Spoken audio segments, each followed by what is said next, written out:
സർവം മായ. കഴിഞ്ഞ കുറച്ചു കാലമായി മലയാള സിനിമയിൽ വയലൻസ്, മദ്യപാനം, കഞ്ചാവ്, ഡബിൾ മീനിങ്, റേപ്പ് സീൻ തുടങ്ങിയവ നോർമലൈസ് ചെയ്യപ്പെടുന്ന പടങ്ങൾ സഹിക്കുന്ന ഒരു ജനതയുടെ പ്രതികരണമാണ് സർവം മായ എന്ന അടുത്തിറങ്ങിയ പടം ഏറ്റെടുത്ത് വിജയിപ്പിക്കുവാനുള്ള കാരണങ്ങളിലൊന്ന്.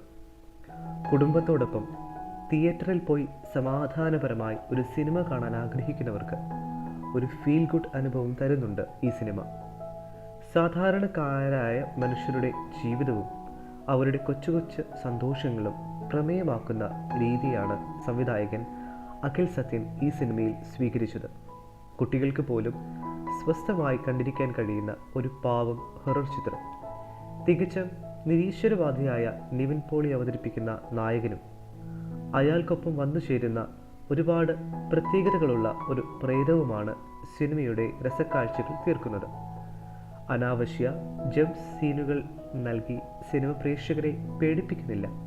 പക്ഷേ ചില രംഗങ്ങളിൽ പ്രേക്ഷകർ അറിയാതെ ഞെട്ടിപ്പോകും. ചിലതിൽ പൊട്ടിച്ചിരിക്കും, ചിലതിൽ അറിയാതെ കണ്ണു നിറയും.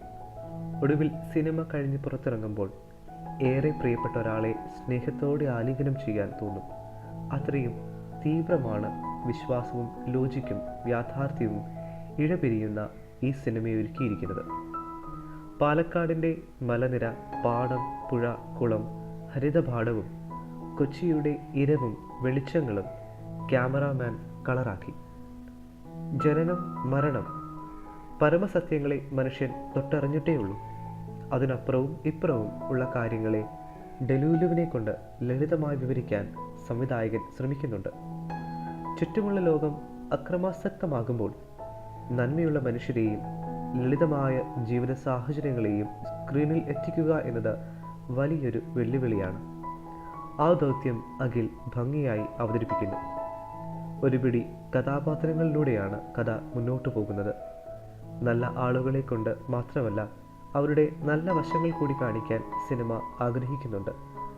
നായകനായ നിവിൻ പോളിയോടൊപ്പം അജു വർഗീസിൻ്റെ സരസനായ പൂജാരി ചിരിപ്പിക്കുകയും ചിന്തിപ്പിക്കുകയും ചെയ്യുന്നു. പിന്നെ നായികയായ മായ ജീവിതം മായയാണെന്നും ക്ഷണികമാണെന്നുമുള്ള ശക്തമായ സന്ദേശം തരുന്നുണ്ട്. പുറമേക്കൊരു പ്രണയകഥയുടെ പഞ്ചസാര തരികൾ ഉണ്ടെങ്കിലും അകത്ത് നല്ല എരിവുള്ള സത്യങ്ങൾ ഒളിപ്പിച്ചു വെക്കുന്നുണ്ട് സിനിമ. ചുരുക്കത്തിൽ തലമുറ വ്യത്യാസമില്ലാതെ ആർക്കും ആസ്വദിച്ചു കാണാൻ കഴിയുന്ന സിനിമയാണ്